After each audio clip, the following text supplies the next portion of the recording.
दोस्तों आज के इस वीडियो में हम बात करेंगे पब्लिक प्रोविडेंट फंड के बारे में, जिसको कि पीपीएफ के नाम से भी जाना जाता है, जो कि इंडियन गवर्नमेंट की एक सेविंग और इन्वेस्टमेंट स्कीम है। इंडियन गवर्नमेंट का नाम आ गया तो यहाँ पर आपका पैसा पूरी तरह से सेफ रहने वाला है। 100% पैसा आपका सेफ इन्वेस्टमेंट में जाएगा। तो हम बात करेंगे पीपीएफ के सारे बेनिफिट्स के बारे में, साथ ही साथ हम जानेंगे इसका इंटरेस्ट रेट क्या है और इसके इंटरेस्ट की कैलकुलेशन भी देखेंगे, यानी कि अलग अलग एग्जाम्पल लेके देखेंगे। अगर आप हर महीने 500 रुपये जमा करते हैं, कोई 5000 जमा करना चाहता है, कोई एकदम से 1.5 लाख रुपए जमा करना चाहता है पूरे साल के, तो सारा अमाउंट देखेंगे। हर महीने आप जितना पैसा जमा करते हैं तो मैच्योरिटी पे आपको कितना पैसा वापस मिलेगा, तो सारी जानकारी आपको पीपीएफ से रिलेटेड इस एक ही वीडियो में मिल जाएगी। नमस्कार दोस्तों, मेरा नाम है राकेश और आप देख रहे हैं post office pro, where finance meets opportunity. तो चलिए आज की इस वीडियो को शुरू करते हैं। तो दोस्तों सबसे पहले बात कर लेते हैं कौन कौन पीपीएफ अकाउंट ओपन करवा सकता है। तो एक व्यक्ति जो है वो रेजिडेंट इंडियन होना चाहिए, वो अपना अकाउंट ओपन करवा सकता है पीपीएफ के अंदर। उसके बाद में अकाउंट ओपन करवा लिया, उसके बाद में उसका स्टेटस एनआरआई कन्वर्ट हो जाता है। आने वाले सालों में वो कभी भी बाहर रहने लग जाता है, एनआरआई हो जाता है, तो वो अकाउंट उसके ऊपर डिपेंड करता है, वो कंटिन्यू रख सकता है। लेकिन आप एनआरआई हैं तो उस टाइम पे आप अकाउंट ओपन नहीं करवा सकते हैं। उसके अलावा किसी की भी उम्र कितनी भी हो, चाहे माइनर हो, मेजर हो, 18 से कम उम्र है, वो भी अकाउंट ओपन करवा सकते हैं। उनका जो अकाउंट है वो गार्जियन के द्वारा मैनेज किया जाएगा और गार्जियन ही उसमें पैसा डिपॉजिट करेंगे, तो वो अकाउंट भी ओपन करवा सकते हैं। उसके अलावा आपको बता दिया, रेजिडेंट इंडियन कोई भी हो वो अकाउंट ओपन करवा सकता है। मैक्सिमम एज की कोई भी लिमिट नहीं है, आपकी उम्र कितनी भी हो आप अकाउंट ओपन करवा सकते हैं। अब बात करते हैं एक व्यक्ति कितने अकाउंट ओपन करवा सकता है। तो एक व्यक्ति एक ही अकाउंट ओपन करवा सकता है, वो चाहे पोस्ट ऑफिस में करवाए या किसी बैंक में करवाए, कहीं भी ओपन करवाए, लेकिन एक टाइम पे एक ही व्यक्ति का एक अकाउंट हो सकता है। वो अकाउंट बंद हो जाता है, आपका पूरा हो जाता है मैच्योर, उसके बाद में आप दोबारा ओपन करवाना चाहें करवा सकते हैं, लेकिन एट अ टाइम एक ही अकाउंट आपका कंटिन्यू हो सकता है। आप मल्टीपल अकाउंट कैरी नहीं कर सकते हैं। और पीपीएफ अकाउंट के अंदर जॉइंट अकाउंट की सुविधा नहीं मिलती है, सिंगल अकाउंट ही ओपन करवाया जा सकता है और वो पर्सन का ही एक अकाउंट रहने वाला है। यहाँ पे जॉइंट अकाउंट आप ओपन नहीं करवा सकते हैं। अब बात करते हैं पीपीएफ अकाउंट में डिपॉजिट लिमिट की, यानी कि कितना पैसा आपको कम से कम और ज़्यादा से ज़्यादा जमा करवाने की सुविधा मिल जाती है। तो देखिए, पीपीएफ अकाउंट ओपन करवाने के लिए आपको कम से कम 500 रुपये जमा करवाने पड़ेंगे, तो ही आप अपना पीपीएफ अकाउंट ओपन करवा सकते हैं।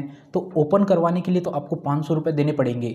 उसके साथ ही साथ एक साल के अंदर, एक फाइनेंशियल ईयर के अंदर आप ज़्यादा से ज़्यादा 1.5 लाख रुपए जमा करवा सकते हैं अपने पीपीएफ अकाउंट के अंदर। यानी कि एक फाइनेंशियल ईयर, जिस भी ईयर में आप अकाउंट ओपन करवा रहे हैं, उस साल में आपको कम से कम तो स्टार्टिंग में 500 रुपये देने पड़ेंगे।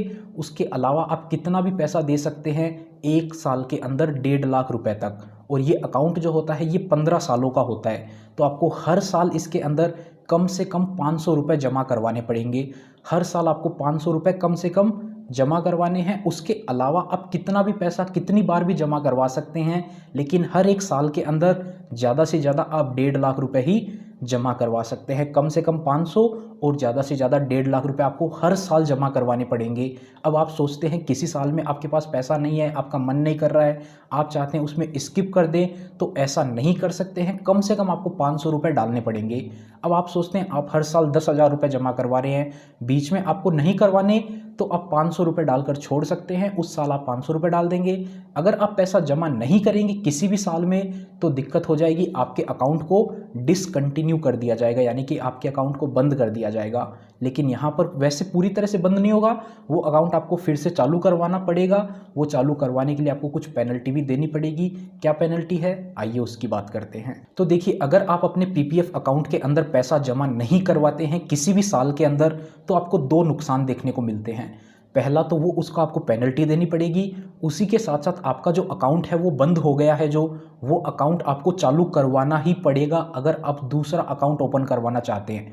आप चाहते हैं आपने पैसा जमा करवाया, वो अकाउंट बंद हो गया, आप चाहते हैं वो पड़ा रहे, उसको बंद कर दिया जाए, अब दूसरा डिपॉजिट फिर से शुरू कर ले नया अकाउंट, तो ऐसा पॉसिबल नहीं है, क्योंकि आपको ऑलरेडी बता दिया है एक पर्सन एक ही अकाउंट मैनेज कर सकता है। तो वो अकाउंट आपको चालू करवाना पड़ेगा और उसको पूरा करने के बाद में ही आप दूसरा अकाउंट ओपन करवा सकते हैं, यानी कि एट ए टाइम एक ही अकाउंट रह सकता है। अब चालू कैसे होएगा, यानी कि आपने लेट्स सपोज 3 सालों तक पैसा जमा नहीं करवाया अपने अकाउंट के अंदर, तो आपको 50 रुपये की पेनल्टी लगेगी हर एक साल की। तो 3 साल की 50 रुपये पेनल्टी हो गई आपकी 150 रुपये, और हर साल का आपको 500 रुपये तो कम से कम जमा करवाना ही था। तो वो 500 500 500 1500 रुपये आपको वो जमा कराना पड़ेगा और 150 रुपये की आपको पेनल्टी देनी पड़ेगी। तो आपका टोटल डिपॉजिट तो वहाँ पे 1500 रुपये होएगा और बाकी जो 150 रुपये है वो आपकी एज ए पेनल्टी चली जाएगी। बाकी आपका अकाउंट फिर कंटिन्यू हो जाएगा, उसको आप कंटिन्यू कर सकते हैं एंड तक के लिए। उसके बाद में आपका अकाउंट पूरा हो जाता है, मैच्योर हो जाता है, बंद हो जाएगा, उसके बाद में आप नया अकाउंट ओपन करवा सकते हैं। लेकिन अगर आप बीच में उसको ओपन नहीं करवाते हैं, री ओपन, तो वो आपका अकाउंट क्लोज हो गया, उसके बाद में आप दूसरा अकाउंट भी ओपन नहीं करवाएंगे। तो कभी भी आपका अकाउंट डिसकंटिन्यू हो जाता है तो उसको जल्दी से जल्दी रिवाइव करवा लीजिए। 50 रुपये आपका 1 साल का पेनल्टी लगेगा। अगर आप 5 साल तक पैसा जमा नहीं कराते हैं तो आपका 50 × 5 कर दीजिए, 250 रुपये का पेनल्टी लगेगा। बाकी 500 रुपये आपको हर साल का वैसे जमा करवाना पड़ेगा। वो आपके डिपॉजिट में जाएगा, वो कहीं पैसा नहीं जाने वाला है, वो आपका डिपॉजिट ही होगा।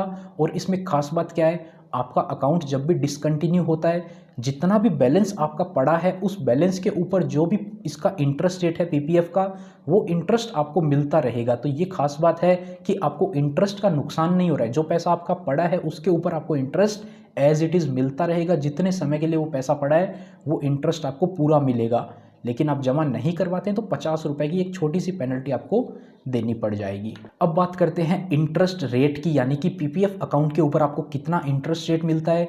तो देखिए, इसके ऊपर आपको 7.1% का इंटरेस्ट रेट मिलता है आज के टाइम में। ये जो लेटेस्ट इंटरेस्ट रेट है ये 1 अक्टूबर 2023 से लेकर के 31 दिसंबर 2023 तक के लिए वैलिड रहने वाले हैं। लेकिन ये जो इंटरेस्ट रेट है गवर्नमेंट की तरफ से, यानी कि मिनिस्ट्री ऑफ फाइनेंस की तरफ से टाइम टू टाइम इसको चेंज किया जाता है, हर क्वार्टरली बेसिस पे इसको रिवाइज किया जाता है। लेकिन पिछले काफ़ी समय से 2.5-3 सालों से ये जो इंटरेस्ट रेट है ये 7.1 ही कांस्टेंट बना हुआ है। तो आपने जब भी अकाउंट ओपन करवाना है, आपको अभी के टाइम पे तो 7.1 इंटरेस्ट रेट मिल रहा है, लेकिन आने वाले समय में अगर इंटरेस्ट रेट बदल जाता है, आपने अकाउंट ओपन करवा लिया, तो आपका भी इंटरेस्ट रेट उस अकाउंट पे चेंज कर दिया जाएगा। बाकी जितनी भी स्कीम्स होती है, पोस्ट ऑफिस की स्मॉल सेविंग स्कीम, गवर्नमेंट की जो भी स्कीम होती है, एफडी भी जो होती है, उसमें आपने ओपन करवा लिया अकाउंट तो आपका इंटरेस्ट रेट वो फिक्स रहेगा।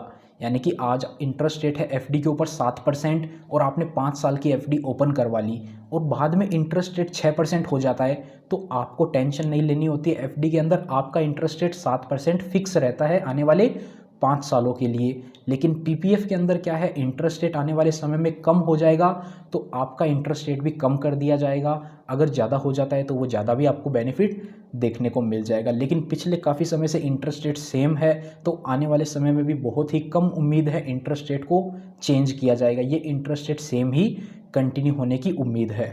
और ये जो इंटरेस्ट रेट है 7.1% का, ये ईयरली बेसिस पे कंपाउंड किया जाता है, यानी कि पूरे साल भर का आपका जो बैलेंस होता है उस पर इंटरेस्ट रेट कैलकुलेट करके 31 मार्च की जो तारीख आती है हर साल में, उस पर उतना पैसा आपके बैलेंस में ऐड कर दिया जाता है। तो आप अगर बैंक में कहीं पे पोस्ट ऑफिस में पीपीएफ अकाउंट ओपन करवाते हैं तो आप अपनी पासबुक में ले जाके एंट्री करवाएंगे, या फिर आपको मैसेज भी आ जाएगा इंटरेस्ट क्रेडिट होने का। वो आपके पीपीएफ अकाउंट में जो है इंटरेस्ट क्रेडिट हो जाता है 31 मार्च को। हर 31 मार्च को इंटरेस्ट क्रेडिट होता है। और उसी के साथ साथ जो इंटरेस्ट है पीपीएफ अकाउंट का, वो कैलकुलेट किया जाता है हर महीने की 5 तारीख को। जो बैलेंस होता है उस बैलेंस के ऊपर, देखिए बेसिकली अलग कैलकुलेशन है, यानी कि ऑन एन एवरेज चेक किया जाए तो 5 तारीख को जो आपके अकाउंट में बैलेंस होता है हर महीने का, वो बैलेंस चेक किया जाता है। अब देखिए, अगर आपको काफ़ी लोगों ने कहते सुना होगा, आपने सुना होगा कि लोग बोलते हैं पीपीएफ अकाउंट के अंदर जो भी पैसा जमा करवाना है वो हर महीने की 1 से 5 तारीख को ही जमा करवाएं, उसके बाद में जमा न करवाएं, क्योंकि उसके बाद में जमा कराएंगे तो वो आपका जो बैलेंस है वो कैलकुलेट नहीं होगा और उस महीने का आपको इंटरेस्ट नहीं मिलेगा। तो 5 तारीख को लेट्स सपोज आपका बैलेंस था 1 लाख रुपए और उसके बाद में आपने 2 लाख रुपए कर दिया, यानी कि 1 लाख रुपए और जमा करवा दिया, तो आपको जो इंटरेस्ट है उस महीने का 1 लाख रुपए के ऊपर ही मिलेगा। अगले महीने आपका बैलेंस 2 लाख था तो 2 लाख के ऊपर कैलकुलेट हो जाएगा। तो इसीलिए काफ़ी सारे लोग बोलते हैं पीपीएफ अकाउंट में जब भी आपको पैसा जमा करवाना हो वो 1 तारीख से लेकर 5 तारीख के बीच में ही जमा करवाएं, जिससे कि उस महीने का भी आपको इंटरेस्ट देखने को मिल जाए। अब बात करते हैं पीपीएफ अकाउंट के टैक्स बेनिफिट्स की या फिर टैक्स रूल्स की।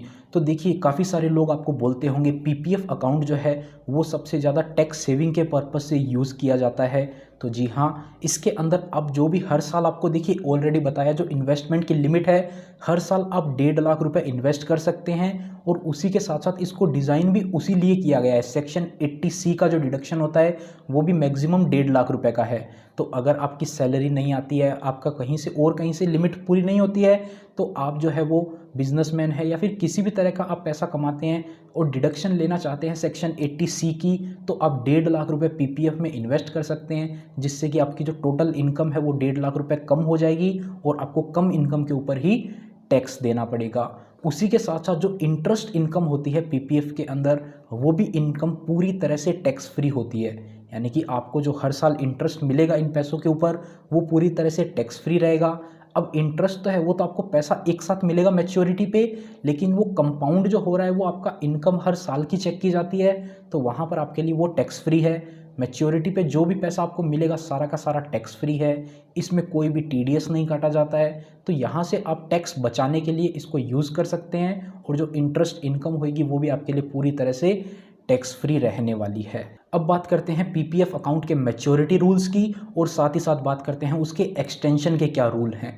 अब देखिए पीपीएफ अकाउंट जैसा कि आपको बताया, एक बार ओपन करवाने के बाद में आपको 15 कंप्लीट ईयर्स के लिए ओपन रखना पड़ता है। अब 15 कंप्लीट ईयर्स क्या है? जिस भी साल में आपने अकाउंट ओपन करवाया उस साल को काउंट नहीं किया जाता है, उसके बाद के 15 सालों को काउंट किया जाता है। तो लेट्स सपोज अपन एक एग्जांपल ले लेते हैं, अपन ने फाइनेंशियल ईयर 2019-20 के अंदर अकाउंट ओपन करवाया, तो अपना जो पहला साल है वो 2021 से काउंट होएगा। उसके बाद में आपको 15 सालों तक अकाउंट रखना पड़ेगा और जैसे ही 15 साल कंप्लीट हो जाते हैं, वो फाइनेंशियल ईयर एंड होता है, उस टाइम पे आपका अकाउंट मैच्योर हो जाता है। अब आपके पास मैच्योरिटी पे 3 ऑप्शन होते हैं, या तो आप अपना अकाउंट बंद करके जितना पैसा बना है वहाँ से वो पूरा का पूरा पैसा वापस ले सकते हैं, या फिर आप उस अकाउंट को बिना डिपॉजिट के एक्सटेंड करवा सकते हैं, या फिर आप उसको डिपॉजिट के साथ एक्सटेंड करवा सकते हैं। अब इन दोनों का मतलब क्या है? यानी कि आपके 15 साल कंप्लीट हो गए, उसके बाद भी आप चाहते हैं पैसा आपको ना मिले और आप उस अकाउंट को एक्सटेंड कर दें, तो ये पॉसिबल है। आप उसको 5 साल के ब्लॉक में एक्सटेंड करवा सकते हैं, यानी कि 15 साल पूरे होने के बाद में हर 5 साल के लिए आप एक्सटेंड करवा सकते हैं। एक्सटेंड करवाने पे ऐसा कोई भी रूल नहीं है कि आप एक बार ही एक्सटेंड करवा सकते हैं। 15 साल कंप्लीट हो गए, उसके बाद 5-5 साल के ब्लॉक में आप कितनी बार भी एक्सटेंड करवा सकते हैं। विथ डिपॉजिट भी करवा सकते हैं, विदाउट डिपॉजिट भी करवा सकते हैं। विथ डिपॉजिट क्या है कि आप हर साल जो है वो 500 रुपये से लेकर 1.5 लाख रुपये जमा करवा रहे थे 15 सालों तक, तो उसके बाद में भी आप चाहते हैं इसमें पैसा जमा करवाते रहें, 500 रुपये से लेकर 1.5 लाख के बीच में कोई भी अमाउंट करवा सकते हैं। आप चाहते हैं विदाउट डिपॉजिट करें, यानी कि आपका जो बैलेंस पड़ा है वो बैलेंस पड़ा रहेगा, उसके ऊपर बस इंटरेस्ट कंपाउंड होता जाएगा, इंटरेस्ट बढ़ता जाएगा। 7.1% अभी का रेट है, तो इस रेट से उस टाइम पे जो भी रेट होगा उस रेट से आपका इंटरेस्ट बढ़ता जाएगा। आप उसको एक्सटेंड करवा सकते हैं विदाउट डिपॉजिट भी, जिसमें क्या है कि आपको एक खास बात क्या मिलती है, आपको साल में, हर साल में, यानी कि 5 साल आपने एक्सटेंड करवाया है तो हर साल में आपको एक बार ऑप्शन भी मिलता है उसमें कि आप कुछ पैसा निकालना चाहें तो निकाल सकते हैं, कोई पेनल्टी कुछ भी नहीं लगना है। हर साल आप एक बार पैसा भी निकाल सकते हैं और आप उसको 5 साल के लिए एक्सटेंड भी करवा सकते हैं। आप चाहते हैं डिपॉजिट करें, उसके साथ साथ आप एक बार साल में पैसा निकाल भी सकते हैं। उसमें कुछ रूल्स हैं कि आप 60% तक ही पैसा निकाल सकते हैं मैक्सिमम। तो डिपॉजिट अगर आप साथ में कर रहे हैं तो वहाँ से आप निकाल सकते हैं उसके साथ में एक बार साल में, और अगर आप डिपॉजिट नहीं कर रहे हैं तो भी आप निकाल सकते हैं, वहाँ पे कोई रूल नहीं, आप कितना भी पैसा निकाल सकते हो, आप एक्सटेंड करवा सकते हो 5 सालों के लिए। 5 साल कंप्लीट हो गए उसके बाद फिर से आप 5 साल के लिए एक्सटेंड करवा सकते हो, ऐसी कोई लिमिट नहीं है। और अगर आपने विथ डिपॉजिट, यानी कि आपने एक्सटेंड करवा लिया कि हम इसमें पैसा जमा भी कराएंगे और एक्सटेंड करा लिया, तो आप 5 सालों तक उसमें आपने एक्सटेंड करा लिया। 5 साल पूरे होने के बाद में आप चाहते हैं अब अगली बार जो 5 साल कंटिन्यू करना है वो विदाउट डिपॉजिट करना है, तो ऐसा भी पॉसिबल है। आप विदाउट डिपॉजिट अगले 5 साल के लिए कंटिन्यू कर सकते हैं, लेकिन विदाउट डिपॉजिट से वापस डिपॉजिट में आना पॉसिबल नहीं है। तो विथ डिपॉजिट से आप विदाउट डिपॉजिट वाले 5 साल के ब्लॉक में जा सकते हैं। आपने अकाउंट कभी भी ओपन करवाया हो, आप 5-5 साल के लिए इसको एक्सटेंड करवा सकते हैं। अब बात करते हैं पीपीएफ अकाउंट के मेन फीचर्स और ऐसे पॉइंट की जो कि बहुत ही ज़्यादा इम्पोर्टेंट होता है काफ़ी लोगों के लिए, क्योंकि देखिए ये जो पीपीएफ अकाउंट है ये 15 साल के लिए है, बहुत ही बड़ा पीरियड है। यानी कि 15 साल काफ़ी लोगों को लगता है बहुत बड़ा पीरियड है। तो यहाँ पर बीच में पैसे की रिक्वायरमेंट आ गई, इमरजेंसी आ गई, पैसा चाहिए, तो यहाँ पर आपको लोन की भी फैसिलिटी मिल जाती है।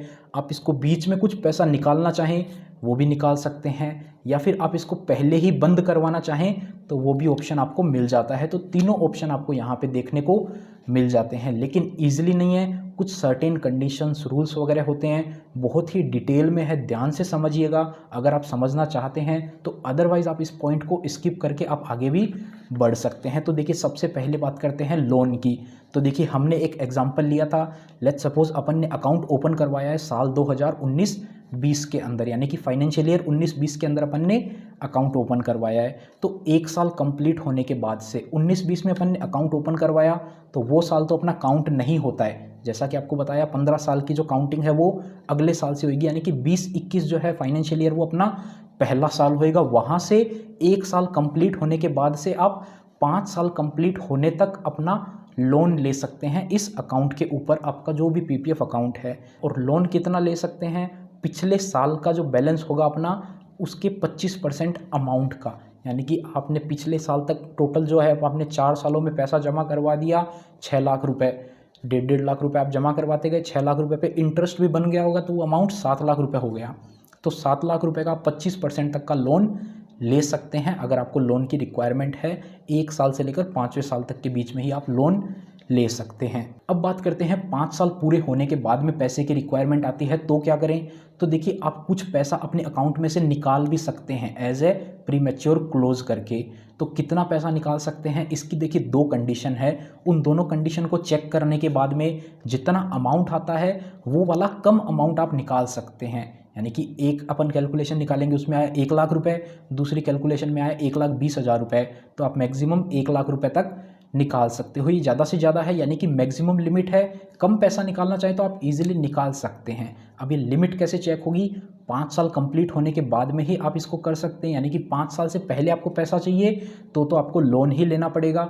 अगर 5 साल के बाद में आपको चाहिए तो आप इसमें से कुछ पैसा निकाल सकते हैं। कितना निकाल सकते हैं, 5 साल कंप्लीट होने के बाद में आप क्या चेक करेंगे, पिछले 4 साल पहले आपका जो भी बैलेंस था उसका 50% पैसा आप निकाल सकते हैं। यानी कि लेट्स सपोज अपने एग्जांपल में चलते हैं, अपन ने 19-20 में अकाउंट ओपन करवाया और आपको 2025-26 के अंदर पैसा निकालना है, तो 2022 के एंड में जितना भी बैलेंस होगा उसका 50%, ये तो आ गया ए अमाउंट। इसके बाद में दूसरा जो बी अमाउंट है पिछले साल का, यानी कि 31 मार्च 2025 तक जो भी आपका बैलेंस होगा वो बी अमाउंट। अब इन दोनों में से जो भी कम अमाउंट होएगा वो पैसा आप निकाल सकते हैं। तो यहाँ पर जो भी अमाउंट आपका निकल के आएगा आप अपने बैलेंस को चेक कर सकते हैं। अगर आपको रिक्वायरमेंट है आप अपने पासबुक में देखेंगे तो आपको एज इट इज़ बैलेंस दिख जाएगा, नहीं भी तो आप स्टेटमेंट आप डाउनलोड कर सकते हैं, वहाँ पे आपको एज इट इज़ बैलेंस दिख जाएगा, वहाँ से आप क्लियरली आप कैलकुलेट कर सकते हैं।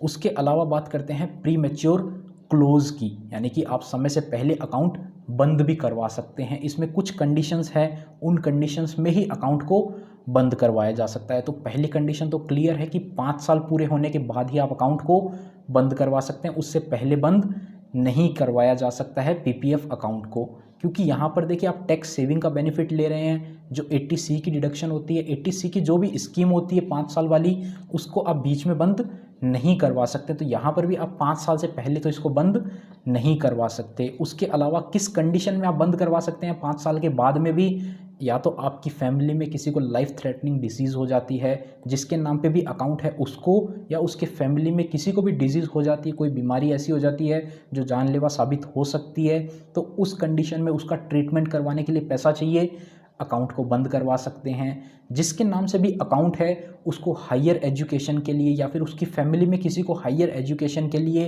पैसे की रिक्वायरमेंट है, आप अकाउंट बंद करवाना चाहते हैं, करवा सकते हैं। उसके अलावा एक आपको स्टार्टिंग में कंडीशन बताई थी, अगर आप एनआरआई हो जाते हैं बाद में तो आपके पास ऑप्शन होता है, यानी कि आप अकाउंट है तो वो एनआरआई एज ए ओपन नहीं करवा सकते, लेकिन बाद में आपका स्टेटस एनआरआई कन्वर्ट हो गया तो आपके पास ऑप्शन होता है, आप अकाउंट बंद करवाना चाहें तो करवा सकते हैं, नहीं करवाना तो मत करवाइए, आप उस अकाउंट को कंटिन्यू भी कर सकते हैं। तो यहाँ पर इन कंडीशंस में आप अकाउंट को बंद करवा सकते हैं। इन कंडीशंस में अगर आप अकाउंट बंद करवाते हैं तो आपको जो इंटरेस्ट है उस पर 1% की पेनल्टी चार्ज की जाएगी। कब से? जिस दिन आपने अकाउंट ओपन करवाया था तब से लेकर के जिस दिन आप अकाउंट बंद करवा रहे हैं। यानी कि अगर आप 7 साल बाद में अकाउंट को बंद करवा रहे हैं तो आपको जो 7 सालों का इंटरेस्ट था वो 7.1% से मिल गया, लेकिन यहाँ पर 1% कम कर दिया जाएगा। आपको जो इंटरेस्ट है वो 6.1% से ही दिया जाएगा। अगर आप इसको बीच में बंद करवा देते हैं तो पूरे 7 साल का आपका इंटरेस्ट 1% से कम कर दिया जाएगा। अब देखिए इमरजेंसी आ जाती है, रिक्वायरमेंट है, तो 1% को कौन देखता है, अपना पैसा आप आराम से निकाल लीजिए। उसके अलावा कुछ एक कंडीशंस है, उस कंडीशंस में आप बिना पेनल्टी के भी पैसा निकाल सकते हैं। वो आ जाती है अगर अकाउंट होल्डर की डेथ हो जाती है, तो अकाउंट होल्डर की मृत्यु हो जाती है तो उस कंडीशन में कोई भी पेनल्टी चार्ज नहीं की जाएगी। जो नॉमिनी है उसको सारा का सारा पैसा दे दिया जाएगा। अकाउंट नॉमिनी इसको कंटिन्यू नहीं कर सकता है। जिसके नाम से भी पीपीएफ अकाउंट है, अगर उसकी मृत्यु हो जाती है उस अकाउंट को उसी दिन बंद कर दिया जाएगा, उस दिन तक का इंटरेस्ट पूरा दिया जाएगा बिना किसी डिडक्शन के। जिस दिन अकाउंट ओपन हुआ तब से लेकर के डेट ऑफ डेथ तक, यानी कि मृत्यु के दिन तक आपको पूरा पैसा मिल जाएगा। नॉमिनी को पैसा दिया जाएगा। नॉमिनी जो है उसको अकाउंट बंद करवाने के लिए बाकी जो डॉक्यूमेंट्स होते हैं वो ले जाकर बैंक में या फिर पोस्ट ऑफिस जहाँ भी अकाउंट है वहाँ पे देना होगा और उसके बाद में सारा पैसा दे दिया जाएगा। यहाँ पर किसी भी प्रकार की पेनल्टी चार्ज नहीं की जाएगी। तो ये तो बात हो गई पीपीएफ अकाउंट से रिलेटेड सभी रूल्स की। अब बात कर लेते हैं इसके कैलकुलेटर की, यानी कि कितना पैसा जमा करने के ऊपर आपको कितना पैसा वापस मिलेगा। तो देखिए आपको ऑलरेडी बताया इंटरेस्ट रेट जो है वो 7.1% है। आने वाले समय में अगर इंटरेस्ट रेट बदल जाता है तो ये कैलकुलेशन किसी काम की नहीं रहेगी। तो उसके लिए आपको क्या करना है, हमारा टेलीग्राम चैनल ज्वाइन कर लेना है और हमारे चैनल को भी सब्सक्राइब कर लेना है, जहाँ पे टेलीग्राम पे आपको कैलकुलेटर मिल जाएगा अपडेटेड। अगर इंटरेस्ट रेट चेंज होते हैं या फिर आप ये कैलकुलेटर भी चेक करना चाहते हैं खुद से अमाउंट डाल के कि अलग अलग अमाउंट आप चेक करना चाहते हैं तो आप डाउनलोड कर सकते हैं। हमारे टेलीग्राम चैनल पे आपको मिल जाएगा कैलकुलेटर। तो चलिए सबसे पहले बात कर लेते हैं, अगर आप 500 रुपये जमा करते हैं 15 सालों तक आपको पैसा जमा करना पड़ेगा। टोटल आपका जमा हो जाएगा 7500 रुपये और 6061 रुपये का आपको इंटरेस्ट मिलेगा उस पूरे के पैसे। और आपको 15 साल के बाद में जो टोटल पैसा मिलेगा वो मिलेगा 13,561 रुपये। अब जैसा कि आपको बताया ये पूरा का पूरा अमाउंट टैक्स फ्री है, आपको इसके ऊपर कोई भी टैक्स नहीं पे करना। अब आप उस अकाउंट को 5 साल और एक्सटेंड करवा लेते हैं तो आपका टोटल डिपॉजिट हो जाएगा 10,000 और आपको मैच्योरिटी पे मिलेगा 22,194 रुपये, यानी कि 22,194 रुपीज़। अब बात करते हैं अगर आप 1 साल के अंदर पूरा का पूरा पैसा जो है वो 10,000 रुपये ही जमा करवाते हैं हर साल, तो आपका जो टोटल डिपॉजिट है वो 15 सालों में हो जाएगा 1.5 लाख रुपये और आपको मैच्योरिटी पे मिलेगा 2,71,000, यानी कि 2,71,000 रुपीज़।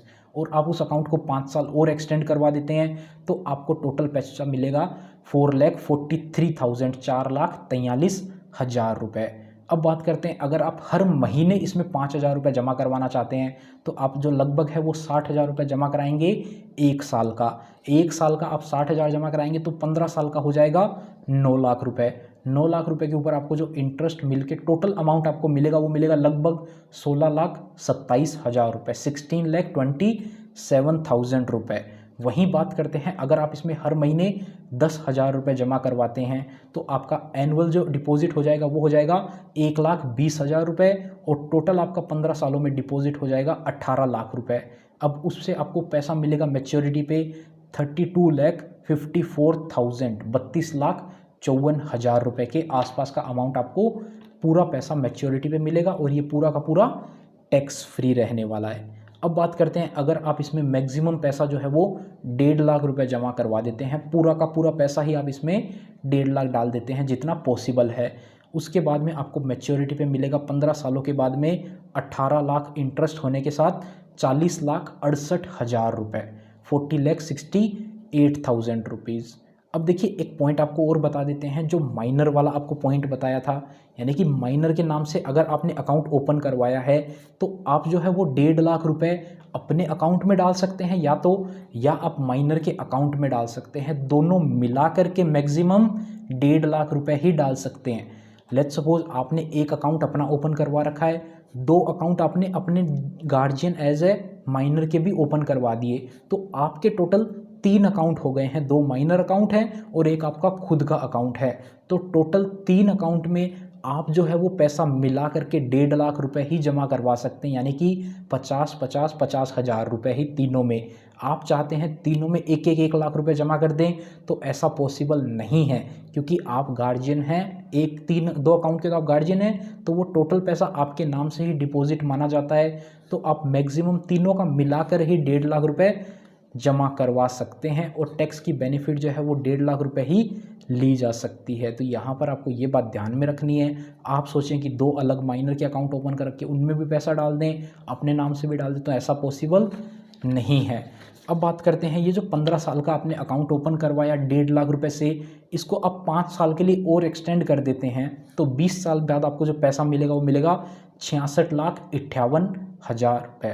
तो वहीं अगर आप इस अकाउंट को 10 साल और एक्सटेंड कर देते हैं, यानी कि टोटल जो है वो 30 साल के लिए आप अकाउंट को कंटिन्यू करते हैं, तो आपको टोटल पैसा मिलेगा 1.5 करोड़ से भी ज़्यादा का। वहीं आप इस अकाउंट को ओपन करवा के हर साल आप इसमें 1.5 लाख रुपए जमा करवाते जाते हैं 50 सालों तक के लिए, तो यहाँ से आपको पैसा मिल जाएगा 6 करोड़ 75 लाख रुपए, यानी कि 6 करोड़ 75 लाख रुपीज़। आप यहाँ से भी पैसा कमा सकते हैं अगर आप 50 सालों तक। ये वैसे पॉसिबल तो नहीं है 50 साल तक आपको हर बार डिपॉजिट करते जाना है, लेकिन फिर भी अगर आप करना चाहते हैं तो आपको 6 करोड़ 75 लाख रुपए यहाँ से मिल सकते हैं। बाकी इस वीडियो का मेन ऑब्जेक्टिव ये 6 करोड़ 75 लाख रुपए नहीं था। मेन ऑब्जेक्टिव था आपको पीपीएफ के बारे में कंप्लीट इन्फॉर्मेशन देना, और उम्मीद करते हैं आपको कंप्लीट इन्फॉर्मेशन मिल गई होगी पीपीएफ से रिलेटेड इस वीडियो के अंदर। अगर अभी भी कोई डाउट है तो आप कमेंट करके पूछ सकते हैं।